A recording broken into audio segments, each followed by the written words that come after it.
আসসালামু আলাইকুম ওরহমতুল্লাহি ওবরাকাতুহ। হামিদা ওয়া মুসাল্লিয়ান আম্মা বাদ। আলহামদুলিল্লাহ, প্রশংসা আল্লাহ রাব্বুল আলামিনের জন্য। দরুদ ও সালাম বর্ষিত হোক রাসূল সাল্লাল্লাহু আলাইহি ওয়াসাল্লামের প্রতি সাল্লাল্লাহু আলাইহি ওয়াসাল্লাম। সম্মানিত দিনী ভাই, আজকে আমরা একটি গুরুত্বপূর্ণ বিষয়ে লাইভে এসেছি। আমাদের সাথে একজন সম্মানিত উস্তাদ আছেন, আমরা ওনার কাছে যাব ইনশাআল্লাহ। তো আমাদের লাইভের বিষয় আজকে আপনারা ইতিপূর্বেই জেনেছেন। বিষয় হচ্ছে আরাফার সিয়াম আমরা কোন দিন রাখবো। আমরা মূলত জানি যে জিলহজ মাসের 9 তারিখকে আরাফা বলা হয়, ইয়াউমুল আরাফা। বিষয়টা হচ্ছে যে বাংলাদেশে যেদিন 9 তারিখ হয় সেদিন সৌদি আরব, অর্থাৎ যেদিন হাজি সাহেবরা সেদিন ঈদুল আজহা উদযাপন করে। তো আমরা কি সেই দিনে আরাফা রাখবো, আরাফার সিয়াম রাখবো, নাকি হাজি সাহেবরা যেদিন আরাফায় অবস্থান করে বাংলাদেশে 8 তারিখ সেদিন আরাফা রাখবো? এই বিষয়টি ইনশাল্লাহ আমাদের সামনে আমাদের সম্মানিত উস্তাদ স্পষ্ট করবেন। আরেকটি বিষয় হচ্ছে যে ভাগে কুরবানি। ভাগে কুরবানির বিষয়টি আলোচনা এবং পর্যালোচনা, এটা কি শুধু সফরের সাথে খাস নাকি, বা ইত্যাদি বিষয় উনি ইনশাল্লাহ আমাদের সামনে আলোচনা করবেন। তো আমরা সম্মানিত শাহেখকে আমাদের সাথে যুক্ত করতেছি।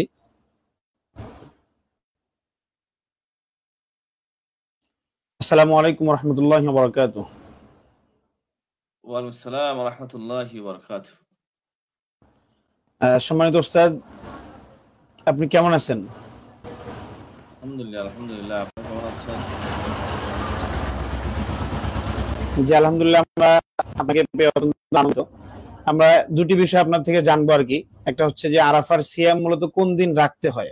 একটা হচ্ছে যে আমরা জানি যে জিলহজ মাসের 9 তারিখকে আরাফা বলা হয়, কিন্তু আসলে যেদিন জিলহজ মাসের 9 তারিখ হয় সৌদি আরবে, অর্থাৎ হাজি সাহেবরা আরাফা অবস্থান করে, সেদিন বাংলাদেশে 8 তারিখ হয়। আবার যেদিন বাংলাদেশে 9 তারিখ হয় সেদিন আবার হাজি সাহেবরা ঈদুল আজহা উদযাপন করে। তো আমরা মূলত কোন দিন আরাফার সিয়াম রাখবো, এটা একটু আমাদের সামনে স্পষ্ট করবেন ইনশাল্লাহ। আরেকটি বিষয় হচ্ছে ভাগে কুরবানির বিষয়। এই বিষয়ে একটু আলোচনা পর্যালোচনা করবেন, যাতে করে আমরা বিষয়টি বুঝতে আমাদের জন্য আরো সুবিধা হয় ইনশাল্লাহ। তো সম্মানিত উস্তাদ, আপনি আলোচনা শুরু করতে পারেন ইনশাল্লাহ। আসসালামু আলাইকুম ওয়া রাহমাতুল্লাহি ওয়া বারাকাতুহু। আলহামদুলিল্লাহ, ওয়াসসালাতু ওয়াসসালামু আলা সাইয়্যিদিনা ওয়া হাবিবিনা মুহাম্মাদিন মুস্তাফা আলা আলিহি ওয়া সাহবিহি আজমাইন, আম্মা বা'দ। সম্মানিত দর্শকবৃন্দ, সবাইকে শুভেচ্ছা জানাচ্ছি। প্রথমে আল্লাহ রাব্বুল আলামিনের প্রশংসা জ্ঞাপন করি, আলহামদুলিল্লাহ। দরুদ ও সালাম বর্ষিত হোক আমাদের নবী মুহাম্মদ মুস্তাফা সাল্লাল্লাহু আলাইহি ওয়াসাল্লামের প্রতি। অত্যন্ত গুরুত্বপূর্ণ দুটি বিষয়, যেহেতু আমাদের সামনে দুটি বিষয় উপস্থিত। আগামী বৃহস্পতিবার সৌদি আরবে আরাফা অনুষ্ঠিত হয়ে যাচ্ছে এবং জুমার দিন সৌদি আরবে ঈদুল আজহা অনুষ্ঠিত হতে যাচ্ছে। অন্যদিকে আমাদের দেশের শনিবার ঈদুল আজহা এবং জুমার দিন হচ্ছে 9 জিলহজ। গুরুত্বপূর্ণ দুটি প্রশ্ন করা হয়েছে। প্রথমে আল্লাহ পাকের কাছে তৌফিক কামনা করছি। আসলে আমার ব্যক্তিগত কোনো কথা বলবো না, এটি আল্লাহ রাসূল সাল্লাল্লাহু আলাইহি সাল্লামের কথা বলবো, সাথে ওলামায়ে কেরামদের বক্তব্য দেব। ওলামায়ে কেরাম এই বিষয়ে কি বলেছেন এবং সংক্ষেপে বলার চেষ্টা করব, যাতে করে সকলে আ বুঝে আসে। সম্মানিত দর্শকবৃন্দ, আসলে আরাফার সাওমের যে ফজিলতের কথা বর্ণনা করা হয়েছে, অসংখ্য হাদিসে এসেছে, সহিহ মুসলিমে এসেছে। রাসূল সাল্লাল্লাহু আলাইহি সাল্লাম বলেন, ইন্নী লাহতাসিবু আলাল্লাহি আন ইউকাফিরা সানাতাল্লাতী ক্বাবলাহু ওয়া সানাতাল্লাতী বা'দাহু। রাসূল সাল্লাল্লাহু আলাইহি সাল্লাম বলেন, সামু ইয়াউম আরাফা। আরাফার দিবসের সাওম সম্পর্কে বিশ্বনবী সাল্লাল্লাহু আলাইহি সাল্লাম বলেন যে, আমি আল্লাহর কাছে এই আশা করি যে আল্লাহ পাক আমার এই রোজার মাধ্যমে অতীতের 1 বছরের গুনাহ এবং সামনের 1 বছরের গুনাহ, অর্থাৎ 2 বছরের গুনাহ আল্লাহ পাক ক্ষমা করে। আলহামদুলিল্লাহ। এখন এই সওম নিয়ে ওলামাদের মাঝে ব্যাপক মতবিরোধ রয়েছে যে এই সওমটা আরাফার দিবসে দিনে রাখা ওয়াজিব, বা আরাফার দিবসে কি রাখতে হবে, নাকি যে দেশে যেদিন 9 জিলহজ হয় সেদিন রাখা হবে। 2 ক্ষেত্রেই শক্তিশালী মত রয়েছে। তো আরাফার দিবস বলতে যেদিন সৌদি আরবের আরাফার ময়দানে হাজিরা উপস্থিত হয়, এই দিনকে আরাফা দিবস বলা হয়।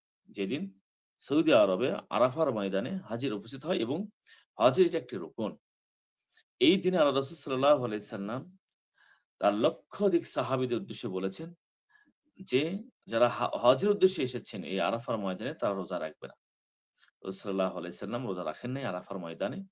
না, হাজি যিনি সে সে রোজা রাখবে না। কিন্তু হাজি ছাড়া সবাই এই দিন রোজা রাখবে। তো এখন সৌদি আরবে এই বছর ইয়ামুল খামিস তথা বৃহস্পতিবার আরাফা দিবস হচ্ছে। এখন এখানে ইয়াউম স সওম ইয়াউম আরাফা বলা হয়েছে। যে সওম ইয়াউমি আরাফা, আরাফাত দিবসের রোজা। এই যে আরাফার দিবস বলতে যেদিন আরাফার ময়দানে হাজির উপস্থিত হয়। এই দিন শব্দটা নিয়েই ওলামায়ে কেরামরা একদিন বলেছেন যে যেদিন আরাফা সংগঠিত হবে সৌদি আরবে সেই দিন রোজা রাখতে হবে। এখন দেখা যাচ্ছে চাঁদের উদয় উদয় বিভিন্ন স্থানের কারণে মানে উদয় স্থানটা বিভিন্ন হওয়ার কারণে এখন এই সময়টা বিভিন্ন জায়গায় বিভিন্নভাবে উপস্থাপিত হচ্ছে। যেমন ধরুন জুমার ইয়মুল খামিস বৃহস্পতিবার যখন আরাফাত দিবস হচ্ছে সৌদি আরবে, সেই দিন আমাদের দেশে হচ্ছে ৮ই জিলহজ অর্থাৎ বুধবার। না, হ্যাঁ, ইয়ামুল খামিস যেদিন হচ্ছে ৯ জিলহজ, সেদিন আমাদের দেশে হচ্ছে ৮ই জিলহজ। যেহেতু আমাদের উদয় হয়েছে চন্দ্রের একদিন পর। আবার অন্যান্য দেশে লক্ষ্য করলে আমরা বিভিন্নতা দেখতে পাই। তো এই ক্ষেত্রে আমরা কোনটা গ্রহণ করব? এই হলো সমস্যা। আবার এমনও হতে পারে যে, যে সমস্ত দেশে সৌদি আরবের আগে একদিন আগে চাঁদ দেখা গিয়েছে, সেই দিনগুলোতে দেখা যাবে যে যেদিন সৌদি আরবে ইয়মুল আরাফা হচ্ছে, সেই দিন ওই সমস্ত দেশে ইয়মুল ঈদ হচ্ছে। তো ঈদের দিনে তো রোজা রাখা হারাম। এক্ষেত্রে ২ টি মতই সবচাইতে ভালো। একটি মত এক্ষেত্রে ইমাম ইবনে কুদামা রাহিমাহুল্লাহ তিনি তার মুগনিতে উল্লেখ করেছেন এবং ইমাম সালেহ ওসাইমিন রাহিমাহুল্লাহ তিনিও এই মত প্রকাশ করেছেন। সেটি হলো যে চাঁদের উদয় স্থান যে দেশে যেদিন ৯ জিলহজ পড়বে সেই দিন আরাফার নিয়াতে রোজা রাখবে। আরাফার দিবসের সাথে তাদের সম্পর্ক নয়। তাদের সম্পর্ক হচ্ছে চাঁদের সাথে। অর্থাৎ ৯ জিলহজ যে দেশে সংগঠিত হবে সেই দেশে সে ৯ জিলহজের আরাফার নিয়তে রোজা রাখবে। এটি একটি মত। এটি ইমাম ইবনে ওসাইমিন রাহিমাহুল্লাহ মত দিয়েছেন। আরেকটি মত যেটি সেটি হচ্ছে ইয়াম আরাফা। আরাফাত দিবসকে আরাফাত দিবসের সাথে সম্পৃক্ত করেছে। এই ক্ষেত্রে ইমাম ইবনে বাজ রাহিমাহুল্লাহ আছেন এবং বর্তমান আ বিখ্যাত আলেম আ শেখ শায়েখ আ উম সুলাইমান আর-রুহাইলি হাফিজাহুল্লাহ তিনিও এই মত প্রকাশ করেছেন এবং বর্তমান অধিকাংশ ওলামায়ে কেরামও এই মত পোষণ করেছেন। তারা বলেছেন যে না, আরাফার রোজা আরাফার দিবসের সাথে সম্পৃক্ত। সুতরাং এই আরাফার দিবস যেদিন সংঘটিত হবে সেদিন রোজা রাখতে হবে। চাই আমাদের দেশে বাংলাদেশে ৮ই জিলহজ হোক অথবা আ অন্য দেশে অন্য তারিখ হোক না কেন। আবার তারা আরেকটা মত প্রকাশ করেছে ৩য় মত সেটা হচ্ছে যে ওই সমস্ত মানুষ তারাই আরাফার রোজা রাখবে যেদিন সেই দেশে সৌদি আরবের আরাফাত দিবসের সাথে মিল হবে। অর্থাৎ ঈদের দিন থাকবে না। কারণ ঈদের দিন তো রোজা রাখা হারাম। তো যাই হোক একই কথা যে সমস্ত দেশ সৌদি আরবের সাথে আরাফাত দিন সংগঠিত হবে সেই দিনে তারা রোজা রাখবে। অর্থাৎ বৃহস্পতিবার এবছর যেহেতু সৌদি আরবে আরাফা সংগঠিত হচ্ছে, সেই বৃহস্পতিবার সারা বিশ্বের যত দেশ, যত মানুষ আ এই দিন পাবে, সেই দিনকে লক্ষ্য করে তারা আরাফার সম পালন করবে। এটা হচ্ছে আরাফাত দিবসের মানে নির্দিষ্ট করে। এই মত এর উপর ভিত্তি করে আমরা বাংলাদেশিরাও রাখতে পারি এবং ইউরোপ কান্ট্রি, আমেরিকা, কানাডা বিভিন্ন দেশে তারা সৌদি আরবের চাঁদের সাথে তাদের আ সম্পর্ক রয়েছে। তারা রাখতে পারে বা যে সমস্ত দেশে ঈদ সংগঠিত হবে না আরাফার দিবসে তারা সকলেই রাখবে। এখন ২ টা মত এখন আমাদের মাঝে কোনটা আমরা পালন করব? তো এখানে ওলামায়ে কেরাম বলেছেন এ বিষয়ে আসলে ঝগড়া বাঁধার তো প্রয়োজন নেই। আ যে মনে করবে যে আমার দেশের চাঁদ অনুযায়ী ৯ জিলহজ যেদিনই হোক সেদিন আমরা রোজা রাখবো আরাফার নিয়তে। এটাও জায়েজ রয়েছে। আর যেটি আরাফাত দিবসের সাথে নির্দিষ্ট করে যারা রোজা রাখবে সেটাও জায়েজ রয়েছে। আল্লাহু আ'লাম বিস-সাওয়াব। এই সঠিকতা সম্পর্কে আল্লাহ পাকই ভালো জানেন। এই হলো আরাফাত দিবস সম্পর্কে সংক্ষিপ্ত আলোচনা। আল্লাহ সুবহানাহু ওয়া তাআলা আমাদের তৌফিক দান করুন। আল্লাহ সুবহানাহু ওয়া তাআলা আমাদের আরাফার সওম রাখার তৌফিক দান করুন। ৯ জিলহজ রাখলেও আরাফার আ রোজা ইনশাআল্লাহ আ শুদ্ধ হবে। আবার আরাফাত দিবসের সাথে নির্দিষ্ট করেও যদি আমরা রোজা রাখি সেটাও শুদ্ধ হবে। তবে এখানে সবথেকে গুরুত্বপূর্ণ বিষয় হচ্ছে আরাফার রোজা কিন্তু একটি। একদিন নিয়ত করতে হবে। আপনি যেদিনই করেন আরাফার দিবসের সাথে নির্দিষ্ট করে যদি আপনি রোজা রাখেন তাহলে ওই একদিনই আরাফার সওমের রোজা নিয়ত করবেন। কিংবা যদি ৯ জিলহজ যে দেশে ৯ জিলহজ হবে সেই দেশে ৯ জিলহজের নিয়তে একটি রোজাই রাখবেন। অনেকে আবার ২ টা রাখে। না, আরাফার রোজা ২ টা না, ১ টা রোজা। তবে হ্যাঁ, আরাফার রোজার আগে যে ৯ টি দিন রয়েছে জিলহজ মাসে, এই ৯ টি দিন যে কেউ নফল সিয়ামের নিয়াতে রাখতে পারবে। নফল সিয়ামের নিয়াতে রাখতে পারবে। যেমন আজকে হচ্ছে ৬ষ্ঠ দিন। সৌদি আরবের চাঁদ দেখা অনুযায়ী আজকে হচ্ছে ৬ষ্ঠ দিন, সোমবার। তো রাসূল হাবিব সাল্লাল্লাহু আলাইহি ওয়াসাল্লামের আমল ছিল কানা নবী সাল্লাল্লাহু আলাইহি ওয়াসাল্লাম ইয়াসুম। রাসূল সাল্লাল্লাহু আলাইহি সাল্লাম জিলহজ মাসের ১ম ৯ দল আরাফাত এ এ দিন পর্যন্ত তিনি রোজা রাখতেন এবং সাহাবা কেরাম আমল করেছেন। সুতরাং যে কেউ চাইলে এই দিনগুলোতে তার রোজা রাখবে। তাছাড়া এই দিনগুলো সম্পর্কে বিশ্বনবী সাল্লাল্লাহু আলাইহি ওয়াসাল্লাম বলেন, "মা মিন আইয়ামিন আল আমালু ফিহিন্না আহাব্বু ইলাল্লাহ।" যে জিলহজ মাসে ১ম ১০ দিন আল্লাহর কাছে দুনিয়ার মধ্যে সবচাইতে বেশি প্রিয়। অর্থাৎ এই ১০ দিনের আমল আল্লাহর কাছে সবচেয়ে বেশি প্রিয়। সুতরাং আমরা আ জিল আরাফাত দিবসে আ পর্যন্ত আমরা রোজা রাখতে পারি, জিকির আজকার করতে পারি, তাসবিহ তাহলিল করতে পারি, তাকবীর দিতে পারি, দান সদকা করতে পারি। যত ধরনের নেকি কাজ আর সমস্ত কাজ আমরা করতে পারি।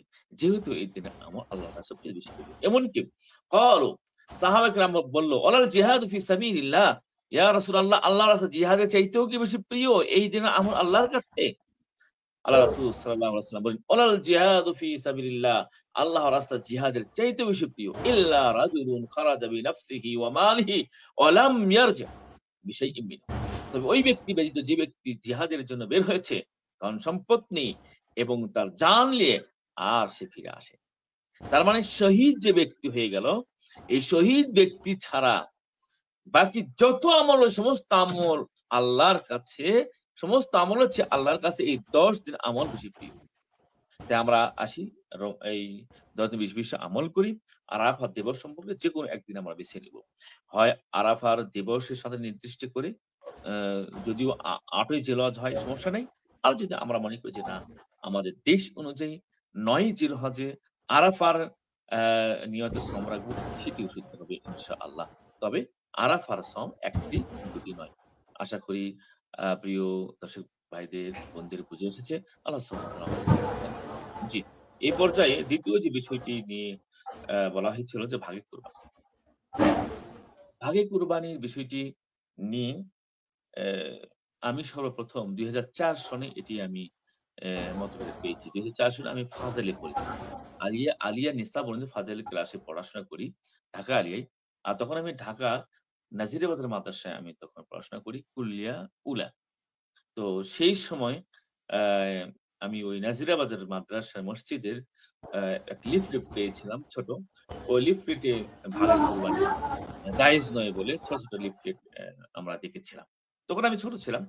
সে ২০০৪ আজকে ২০২৫ আজ থেকে ২০ বছর আগের ঘটনা। তো যাই হোক সেই সময় আগে কিন্তু আমি কখনো শুনিনি। যেমন ২০০০ সনে বলেন, ২০০০ সনে এরপরে যখন আমি আলেমে পড়ি ২০০০ সনে অ্যা ঢাকা আলিয়ায়। তখনও শুনি নাই। আর ইতিপূর্বে আমি কখনো শুনি নাই। তো যাই হোক, তো এই ভাগে কুরবানি জায়েজ নয়। এটা অ্যা আগে কখনো কোনো আলেম ওলামা বলে নাই। ভাগে কুরবানি জায়েজ এটি সকল ওলামা একরাম বলেছেন। যদিও একটা মত এখানে পাওয়া যায়।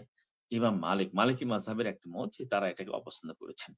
তো যাই হোক, কোন মাযহাবের মতকে অ্যা উম আ গ্রহণীয় মনে করে একটি সুন্নাতকে আমরা একটি সুন্নাত মানে একটি জায়েজ বিষয়টাকে আমরা আ অবৈধ বলতে পারি না।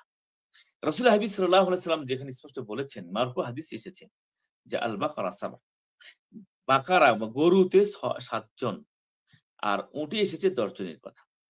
যদিও এই হাদিসের কার্যক্রম যেটি আমরা পাচ্ছি সফর অবস্থায় ছিল।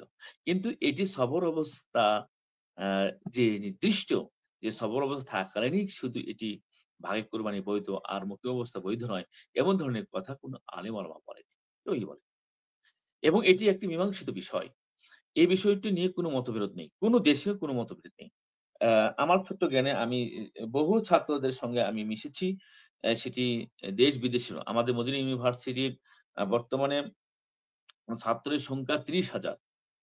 সেখানে বিশ্বের প্রায় ১৬০ টি দেশের ছাত্র আছে। কোন ছাত্রের কাছে আমি শুনি। এখন বর্তমানে আমি যে পিএইচডি করছি কিং খালেদ ইউনিভার্সিটি, এই ইউনিভার্সিটিতে প্রায় ৭০ টি দেশের ছাত্র রয়েছে। তারা তাদের কারো কাছ থেকে এ ধরনের কোনো মতভেদ শুনি নাই। এমনকি আফ্রিকা মালিকি মাযহাবে মানুষ সেখানে মালিকি মাযহাব ব্যাপক প্রসারিত প্রায় প্রতিটি দেশেই রয়েছে। সেখানেও কিন্তু এই আ মানে ভাগে কুরবানি যে ভাগে কুরবানির ব্যাপারে মালিকি মাযহাবের পক্ষ থেকে একটা অপছন্দনীয় যে রিওয়ায়াত পাওয়া যায়, সেক্ষেত্রেও কিন্তু আ আ কোনো মতভেদ বা তারা যে ভাগে কুরবানি দেন এমনটি পাওয়া যাচ্ছে না। তো যাই হোক, ভাগে কুরবানিটা জায়েজ, এটি মীমাংসিত বিষয়। এই বিষয়টি নিয়ে কথা বলা আমি নিজেও পছন্দ মনে করি না এবং এই বিষয়টি নিয়ে কথা বলা মানেই ফিতনা সৃষ্টি করা এবং সমাজে এক ধরনের অ্যাম যেটা সহনশীলতা, যেখানে ভ্রাতৃত্ববোধ ছিল, যেখানে মানুষের সহমর্মিতা ছিল, এই ভাগে কুরবানি দেওয়া যাবে না বলে এই বিষয়টি নিয়ে এসে অযথা এক ধরনের গন্ডগোল, ঝগড়া ফাসাদ সৃষ্টি করা মানে ফিতনা। আর ফিতনা তো আসাদু মিনাল কতল। আর ফিতনা হচ্ছে একজন মানুষকে হত্যা করার চাইতেও বেশি ভয়ানক বিষয়। তো যারা ভায়ে কুরবানি বৈধ নয় বলছেন, তাদের এটা নিঃসন্দেহে একটি ফিতনার অন্তর্ভুক্ত। আল্লাহ রাব্বুল আলামিন সে সম্বন্ধে ভালো হেদায়েত দান করুন। আর আমি ব্যক্তিগতভাবে বলি, আমি আমার সারা জীবন আমি ভাগে কুরবানি দিয়েছি। আলহামদুলিল্লাহ। আমার বাড়িতে এই যে কুরবানি যা হয় সবই ভাগেই হয় আলহামদুলিল্লাহ। আমার ভাই, ভাতিজা সবাই মিলে দেই আমার কুরবানি। তো এরকম অসংখ্য ফ্যামিলি পাওয়া যাবে যেখানে এই সহমর্মিতা, ভালোবাসা, মহব্বত রয়েছে। আপনি এখানে ভাই কুরবানি নাই বলে ফতুয়া দিয়ে আপনি এদের মাঝে কেন এই সহমর্মিত ভালোবাসাকে আপনি ভুলুণ্ঠিত করছেন? এটা কখনো উচিত নয়। এটা কখনো উচিত নয়। আল্লাহ রাব্বুল আলামিন তৌফিক দান করুন। আল্লাহ রাব্বুল আলামিন আমাদের সঠিক বুঝ দান করুন। আল্লাহুম্মা আমিন। আ আমার মনে হয় বিষয়টি ক্লিয়ার হয়েছে। আর কোন বিষয় আছে এই বিষয়ে বলার? জি, জাযাকাল্লাহ শেখ। এই ২ টা বিষয় ছিল আরকি। দোয়া করি আল্লাহ রাব্বুল আলামিন আপনাকে উত্তম বিনিময় দান করুন এবং আপনি যেখানে পিএইচডি করতেছেন আল্লাহ রাব্বুল আলামিন আপনাকে সফলভাবে পিএইচডি করার তৌফিক দান করুন। আমাদের জন্য দোয়া করবেন ইনশাআল্লাহ। জি, যে আসসালামু আরেকটি আলাইকুম ওয়া বিষয় বলব রাহমাতুল্লাহি ১ ওয়া মিনিটে বারাকাতুহু। যে সৌদি আরব। সৌদি আরবে আমরা তো জি, বহু জি, বছর হলো। জি, প্রায় ১৩-১৪ বছর হলো। এখানে এই ভাগের কুরবানি নিয়ে কিন্তু কথা শুনি। আল্লাহ! ভাগে কুরবানি সম্পর্কে বললে তারা বলে হাজা জাইজ। এটা জায়েজ বিষয়। দাও সমস্যা নেই। কিন্তু যখন আমরা বলি যে এটা তো আমাদের দেশে নাজায়েজ বলা হয়েছে তখন তারা হাসে। বলছে যে তারা বলে যে "ওয়াল্লাহি হাযা মা আলাম।" মানে এটা যে না যায় সেটা তো আমরা জানি না বা আমরা কখনো শুনি না। মানে সৌদি আরবে এত আলেম ওলামা এখানে এটা একটি ইসলামিক কান্ট্রি যেখানে শিক্ষা ব্যবস্থাই হচ্ছে ইসলামের মূল চেতনা নিয়ে। সেখানকার লোকেরা বলছে যে, "আমরা তো এটা জানিই না, কখনো তো শুনিই নাই। তো তোমরা কিভাবে জানলা?" মানে তাদের কাছে এটা একেবারে খুবই একটা অপছন্দনীয় বিষয় যে একটা জায়েজ বিষয় সেটাকে তারা কিভাবে বলছে না জায়েজ। আল্লাহ পাক তৌফিক দান করুন। জাযাকুমুল্লাহ খাইরান জাযা। জি। জি, সম্মানিত শেখ। আল্লাহ রাব্বুল আলামিন আপনাকে উত্তম বিনিময় দান করুন। আসসালামু আমিন, আলাইকুম ওয়া আমিন। রাহমাতুল্লাহি ওয়া বারাকাতুহু। আসসালামু সম্মানিত আলাইকুম। দিনী ভাই, আমরা আলোচনাটি লাইভটি শেষ করছি। আল্লাহ রাব্বুল আলামিন নিকট দোয়া আল্লাহ রাব্বুল আলামিন যেন আমাদেরকে আরাফার সিয়াম সঠিকভাবে রাখার তৌফিক দান করেন। আল্লাহুম্মা আমিন। ওয়া মা আলাইনা ইল্লাল বালাগ। আসসালামু আলাইকুম ওয়া রাহমাতুল্লাহি ওয়া বারাকাতুহু।